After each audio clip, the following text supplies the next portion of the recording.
So we've run over time, so I'm not going to give a speech. Let's go. No. Anyway, there's been so many things said this afternoon. First of all, yeah, there's been a lot of song and dance, so I'm not going to do that. But, Patty, I lived for about 10 or 12 years in Port Credit. And as you would well know, there's a very kind of thriving live music scene there. And over the years and many beers, I became friends with many of the musicians down there. And occasionally would find myself at one of their apartments. And it was those kind of apartments that we've all seen probably in our life. The baseboards are this high. There's 10 coats of paint over the baseboards because that's how you refresh the apartment after the last tenant moved out. The ones with the little parquet floors, those little 4-inch square things and stuff.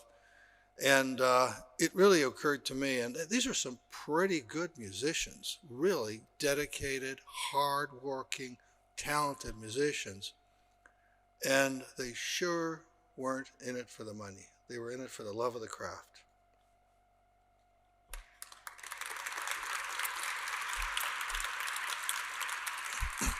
Well, I love my craft, but I also love money. So anyway, no, we've done very well. And many of my colleagues are here today, and without the contribution that my colleagues make to making our business so successful, this wouldn't be possible. That's where the money comes from. It doesn't come out of a tree. So thank you all to my dear colleagues who helped to make this company a great success.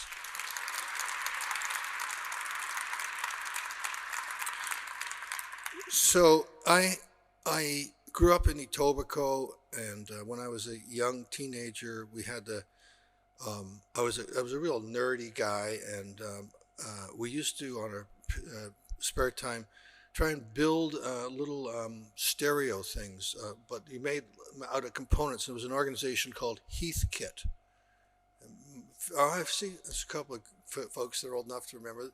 And you'd buy all the little components and you'd make amplifiers and things out of it. And we'd ride our bicycles out to the farthest away place you could imagine called Cooksville. At 5 and Dime, the corner of 5 and Dime. And Heathkit was out there. And you'd drive through farms and so on and find Cooksville. And then you'd go to Heathkit, you'd come out, you'd look around, it was just farms everywhere. And that was... 60 years ago, I guess. Not quite, but getting close. And then, I guess 50 years ago, I found myself, I was a chartered accountant in that days, and we had a client out in a little town called Streetsville, a car dealership. And the raucous mayor of Streetsville would come in and to say, and the guy who ran it, believe it or not, his name was John A. McDonald. And John, what's going on? How's business? And so on, she'd say. And he would inevitably report, let me see, how many years ago? It was 50 years ago. He would report things were fine, and he would keep up the good work and all that stuff. So this was the mayor of Streetsville at the time, Hazel. So that was 50 years ago. Now, I re-met Hazel. Of course, I was a little bean counter in the back, and she didn't know who I was, but you could tell when she came in, it was a hurricane, as we all know, when she came into the store. And then 40 years ago, I re-met Hazel, but for her, probably the first time. And I'll tell you the story because it's interesting. We had our really very first successful project in Mississauga at that time on the Credit River, and it was a story of incredible good luck how it all turned out. And we were fortunate enough to get some more lots after that, and we said, well, let's keep the momentum going. Let's go. Let's build some. Let's sell some more houses, build some more houses, right? And so we dragged the sales office or sales trailer that we had, this luxurious thing, up Credit View or wherever it was, up Burnham, across Burnham, up the road to a street called Britannia Road and Credit View area. We shovel off the dirt, put some gravel down, and move the trailer there. And we're going to open for business, right? And the salesman, he's getting ready to open. He calls me. He said, Peter, you got to get here. I said, what's wrong? And he says, well, there's this old lady here yelling and screaming at me. And I think we're in trouble. What did you do, Jimmy? He said, well, she said something about we need a permit. A permit, Jimmy? For what? We're not building yet. Anyway, I went out there and I came to understand that you needed a building or some kind of permit to even put up a sales office in Mississauga.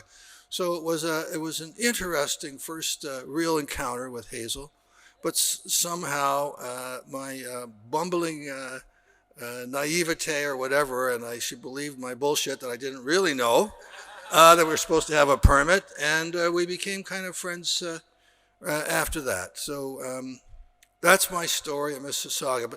But one of the points of it is that's the context in which the existing Mississauga Hospital was built in. That there was a Cooksville and a Streetsville and a this and a that, and not much else. So, 50 years later or 60 years later, Mississauga, the sixth largest city in Canada, and growing to become even larger with all the development around here in Square One and so forth.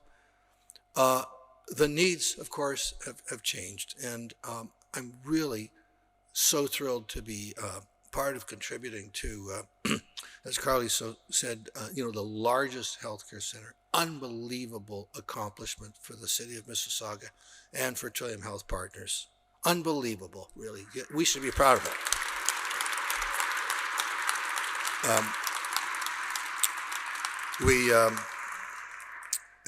This hospital will not only serve folks from Mississauga, but it'll be a catchment area for not only all of Peel region, but Halton region. And I love the idea, and I'll shut up in a minute because we're running late, I know, but I love the idea that it also kind of has a greater contribution to the healthcare system in Ontario, because it becomes a sort of a catchment area, a catchment for literally millions of people, 3 or 4 million people that would otherwise have to trek into what's become an almost impassable city called Toronto to get to their health care. So this is going to be, with the transit there and so forth, it's a brilliant achievement. And once again, I'm very proud to have been supportive of it. And thank you, everyone, for taking time out of, otherwise they could be over at Square One investing in Christmas shopping right now and so on. So thanks all for coming, and we'll get out of here and have a great rest of the weekend. Thank you.